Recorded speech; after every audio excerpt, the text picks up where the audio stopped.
This episode of Checking In With is sponsored by Pizza Packet. Enjoyed by millions nationwide, Pizza Packet provides portion-controlled, prepackaged spice and Parmesan packets. Made with only premium quality ingredients, Pizza Packet is the most convenient and most cost-effective way to provide added value to your customers. During these challenging times, every penny counts. Pizza Packet saves you time and money and is a much more hygienic and sanitary option over dirty shakers. Check out pizzapacket.com for all of your packaging needs.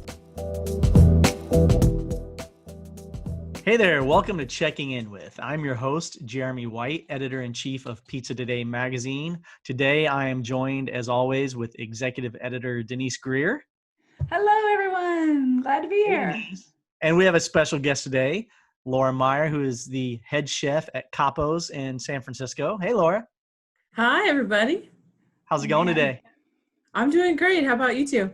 We're doing well. We're excited to be here sitting down with one of our favorite pizza makers. Oh, thanks. I'm excited to be here too. So what is Capos? Capos is a pizza restaurant in San Francisco owned by the one and only Tony Gimignani. Correct. But it's had a little bit of a, I won't say identity change, but it's undergone a little bit of a change since COVID. Yeah, so before COVID, it was primarily a Chicago-style restaurant in which they were executing cracker thin, the deep dish, the cast iron, the stuffed, all of the different versions that kind of come out of Chicago, well-known and the lesser well-known. But from the COVID, we decided, or Tony, to bring in the Detroit style. Now, the Detroit style has been at Tony's for, I want to say, going on 7 years or so. So it's not something that was primarily new to us, but new to the restaurant. And so we decided to bring in the Detroit style along with the Chicago. So you can still get all of the great Chicago styles that were well known prior to COVID, but now you can also get the Detroit. And it kind of just worked seamlessly. So with the ovens and everything that we were doing and with all of the styles, it just it fit perfectly. And it was kind of nice to have a new style there, something new for the locals that didn't already know about Detroit style, something new to try, just something new on the menu. And it's been working great. That's awesome. You have worn a lot of different hats over the years. You have worked at Tony's Tony's Pizza School. You have worked at his Neapolitan concept in San Francisco. You've done a lot of different things. Explain a little bit your role right now as the head chef at Capos, exactly what you do on a daily basis and what specifically that entails for you. So at Capos, I decided to take the role at Capos when San Francisco was allowed to reopen primarily for outside dining right now, just because we've been stopped along with the rest of the country with the reopening plans. But over the years, I've worn many hats. And so right now I'm still one of the instructors and the administrator for the school that we have also in San Francisco. But because of the nature of things, we're not able to do classes right now, unfortunately. So when Capos reopened, Tony asked me if I wanted to join the team. And I would rather be working and doing something and being in the kitchen and having some sort of a social interaction, even though it might be limited.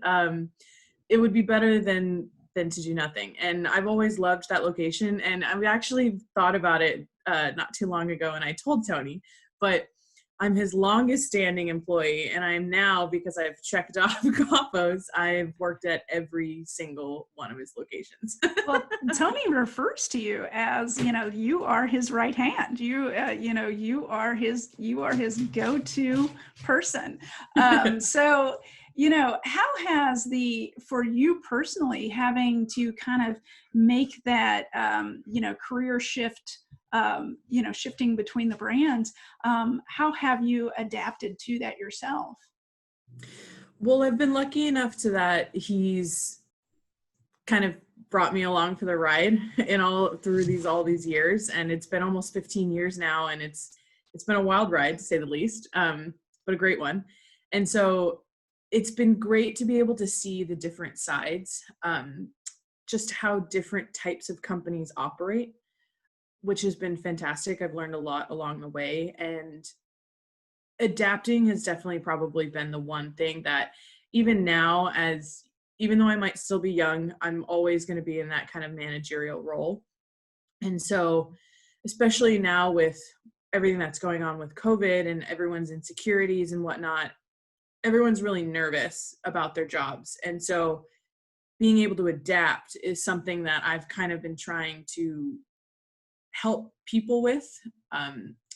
Of course, when it comes to being able to pay rent, there's only so much that I can help you with, but learning how to adapt and kind of roll with the punches, and yes, be nervous, but use that nervous energy to your benefit and using it to kind of spark ideas and roll with the punches and make it better for yourself as opposed to kind of like a living hell situation. So that adaptation role has kind of suited me well. And so now I feel like I'm in that position where I can try and teach others how to adapt. And so, but it's been great in terms of my career thus far. I've been able to kind of do it all, and I've learned a ton. I've learned more than probably the average employee. And so it's been great. Yeah, you're very versatile for sure. You know, Denise, Laura is a very humble human being. She's not going to pat herself on the back, but Oh, yeah. I'm going to brag on her. She is one of the best pizza makers in the entire world, hands down, no questions asked. She has the trophy to prove it. She's got Oh, the thanks, trophies babe. and the awards to prove it. No, she's not going to say that about herself, but we are going to say it because it's true.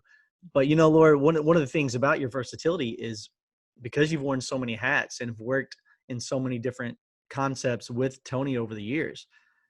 A lot of pizza makers out there just know one style. They've made it for 20, 30 years and they're proficient at it, and that's all they know. But you can make a world-class Neapolitan, you can make a world-class Detroit, you can make a world-class New York. And that's just time and experience over the years. I'm sure at one point in time you probably were terrible at making a Detroit, and now you're exceptional. But how difficult is it to learn a new style and to work with multiple styles? As you know, even the dough feels different to the touch with your hands. You're always adapting. How difficult is it to become proficient at multiple styles? In the beginning, it is hard and it's frustrating. And every time Tony comes to me and says, "Hey, I have an idea," I know what's coming, usually, in the sense that something new is coming my way. And so learning to kind of take a deep breath and just be quiet for a minute and listen is definitely has suited me well. And it's something that I was just talking to my parents about this the other day, but it's probably one of the best attributes I've learned over the years, is to just be quiet and listen to those that are smarter than me and learn to adapt by learning their skill sets and those little minute details that you wouldn't pick up if you're talking. You know, those little tweaks of the hands and the little movements that people make that are just kind of inherent to them and they don't even know it anymore. And those are the little things that you pick up over time just by watching. And so learning to make a new style, it's about those little inherent small minute details, because going from learning to make a Neapolitan to making a New York it can be tricky and it's really hard because of that muscle memory. And so learning to kind of combat what you already know is hard. And so it's extremely frustrating in the beginning. And of course I fail over and over and over again until I get it right.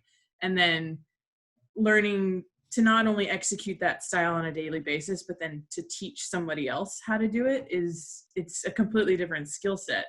And so it's really hard in the beginning. And I would like to think that I still have a lot to learn, especially about each individual style, because we've over time, yes, learned how to make each style of pizza, but then we've kind of tweaked them to how we want to execute them, and how, you know, we've kind of changed little things to make them in our eyes better or closer to what finished product we were looking for. And so learning how to do that and how to make those tweaks. But it's extremely frustrating in the beginning, especially because you want your hands to do one thing and they're doing something different, and that like mental connection to your hands is gone, and it feels like your hands don't belong to you anymore, and then you end up with a whole batch of dough in the trash. And Denise, I love that Laura is always learning, always embracing, taking on a new challenge to push out of her comfort zone. I that's one of the things I most enjoy about Laura. Yeah. And, she just said it, the other thing that I really love is she's willing to share that knowledge with others. Laura, you're an inspiration to a lot of pizza makers out there. A lot of people are striving to get to the skill level that you have, and you being able to share that knowledge is really key. What are some of the things that operators really need to think about if they're trying to break something down and teach it like you are? Well, the one thing that I always try and remember, especially when I'm teaching, let's say, new employees or even the staff, the students and whatnot that come to us, or just anybody in general, anyone who's willing to learn, is that you kind of have to teach them as much as you can, especially when it comes to employees. Everyone kind of struggles as an owner with, how much do I teach my employees so that they can execute what I need, but so that they don't almost overtake me, kind of a thing. And there's that kind of like nervousness of, am I doing this right? Especially if you have employees that have been doing it longer, or just they're seasoned and whatnot. And the thing because when I first came in to working at Tony's in San Francisco, I was 21, I think, when I took over the kitchen, and my cooks that were with me were 10 years my senior, if not more. And they were all looking at me like, okay, this is going to be fun. Right. And, but the one thing that I've learned is that there's a trade in skills that you can do, but also in terms of teaching pizza, is that you have to teach so that they can be autonomous. You have to be able to teach them the reasons why that certain things happen. A big thing in the beginning was kind of learning about that hot spot and why the bottoms of pizzas aren't cooking. And, they're serving pizzas, and, it's not just do it because I told you. Yeah. And so teaching people so that they can become autonomous, and so that they can, I'm sorry about my video here. No worries. That was a big thing that I had to learn, was that it wasn't to kind of resist that nervous energy of someone might be smarter than me, and to be able to teach them the skill sets that I know, so that in hopes that they will teach me what they know, so that we kind of both become better and the product becomes better at the same time. And so it's one of those things that I try and tell people, especially the students that come in, is to teach your staff what you know. And that, yeah, you might be afraid they might leave, but for however long you do have them, whether it's for a month, a year, or even the entirety of your restaurant, you both become better. Your product becomes better. Your overall product becomes better. And that's kind of the thing that I've always stuck by. And I feel like the staff then respects me more for it, because it's a sharing of knowledge, and it's not just me being, I'm the manager and I said so. Now, as a woman in this industry, it's a very male dominated industry, and I know that you've probably felt that and had to experience that, but you're taking that and kind of being an ambassador for other women and pushing the stature of women in this industry forward. In what ways are you helping other women? One thing that I've always believed in is championing other women. It's not just great for me to be great, but it's for others to be great, for those around the country and beyond. It's being able to have that support system near and far. And so just trying to support other women by applauding their efforts and helping when they need advice, and, making sure that they get the knowledge that they need, but also the recognition that they need for the hard work that they're putting in. And, I'm only one person, and I'm here in San Francisco, and so many people are so far away. So there's only so much that I can physically do. But, you know, especially on like social media, being able to, because it is something that is so prevalent nowadays and kind of a necessary evil for restaurants, but being able to say like, hey, this person in this town is doing great things, and being able to kind of maybe show a different group of people that maybe wouldn't know about them, that, hey, this person exists and they're doing great things, and whether they're part of the business, just an employee, or they own it, you know, that they're being able to be somebody else's champion in a way. And I feel like that's one of the great things that I can offer, because I'm not an owner, but I have a lot of experience. And so if I can say, you know, bring somebody else up with me, you know, I feel like that's the best gift that I can give, and best help that I can give. You did definitely step into a male-dominated industry 10 years ago when you started doing this. And with the awards that you've won around the world, a lot of female pizza makers have looked up to you and aspired to achieve the kind of success that you've achieved. And you have certainly been an inspiration to a lot of them.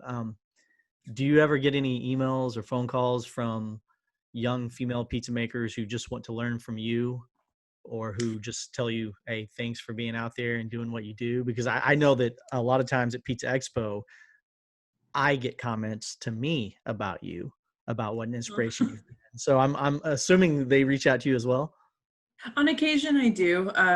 And it's definitely humbling every time. I never thought that, especially when I first started, when I was 16, I never thought that I would be in the position that I am today. And it's great. It's humbling every time someone brings it up, just because I never view myself that way, because at the end of the day, I go in, I do my job, I get dirty every day.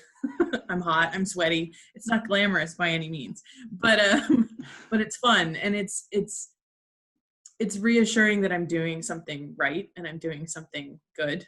So it's nice when people reach out, and I'm always happy to help in any way. And believe it or not, I do get a lot of response from fellow females, but I also get a lot of response from young males from my own age. And it's kind of nice, because it's a confirmation of a mutual respect. Mm-hmm. And that's always something that I've strived for, was to be respected in whatever industry I chose. Not necessarily to be the best, but to be respected, because I feel like that would take me further than being top and having an attitude. There are certainly more women in prominent roles in the pizza industry now than there were 10 years ago. I think you would agree that you've seen a substantial change over the last decade in regards to that. Definitely. And I think even for those women who've been doing this a long time, I think it's more about being able to be proud of what they do, and being able to be confident enough to brag a little bit and say, hey, I've been here too. We're so bad at that, though. But being able to say, like, because I've gotten a lot of response from women who have been in the industry for 25, 30 years, Mm-hmm. almost as long as I've been alive. But no one really knows that they're there. And I think that was a big thing, was because everyone, especially when the grandma pizza started to come out, or at least increase in popularity, let's say, everyone loves to talk about the grandma, and of course the name the grandma and where that comes from, and the association with this figure. And I know everyone loves their grandma and their contribution to, let's say, their pizza identity or skill set and knowledge and memories. But women in a professional sense, let's say, have not necessarily received that as much recognition as they deserved in, you know, the last forever until now. And so it's kind of nice in the professional sense to see women be able to be their own champions and be able to say, hey, I've been here doing this for 30 years and I have a successful business and I'm proud of it, and you should be too. And so more so just, and then even more so the young women coming into this, it's being able to say, hey, it's going to be hard. It's always going to be hard. You know, it's never going to be easy, and it shouldn't be easy, but that it's worth it. And, you know, that nowadays you can be a little bit more of a braggart, and it's okay. And it doesn't mean that you're being rude or anything like that. It just means that, you're being your own champion when it needs to be. So it's been great. It's been nice to see the response I've gotten over the last couple of years. I think you are a champion in many ways. I I definitely look up to you, and I've learned a lot. So, Jeremy, what should we go out on with Laura? What should we ask her? Yeah, well, the one thing I need to know before I let her go, because to go back to what we spoke about earlier about Laura's versatility and her experience with many different styles of pizza, I've got to know what is your personal favorite style of pizza to make? If you're going to walk into the kitchen, make a pizza for yourself, and not only because you enjoy the taste profile, but you also enjoy the process specifically of making that style of pizza. What style of pizza? What's your last meal? You're a death row inmate. It's your last meal. What style of pizza are you making yourself? That is so hard. It really does depend on my mood in the day. And I know that's like not the answer you're looking for, but it really does. But lately I've been more into pan pizzas, and that it's all over the place. It's not necessarily one type of pan pizza, but of course, just with everybody else, I've been practicing a lot, and kind of just, especially with the lockdown situation, I've kind of been, okay, let's make the dough recipes that I wouldn't normally make on a day-to-day basis, and let's get a little weird. And so usually it's been the pan styles. I love a good, thick, high hydrated pan style pizza that's kind of tests your limits in terms of comfortability and handling, and let's see the type of structure I can get with this method, and then changing it up. And I've actually been steering away from starters lately. And because I know everyone's obsessed with starters, and they want to see what's the hype all about. But I've actually kind of been steering more away from them and seeing, can I get those same great results and flavor and structure that everyone's looking for with a starter, but without it.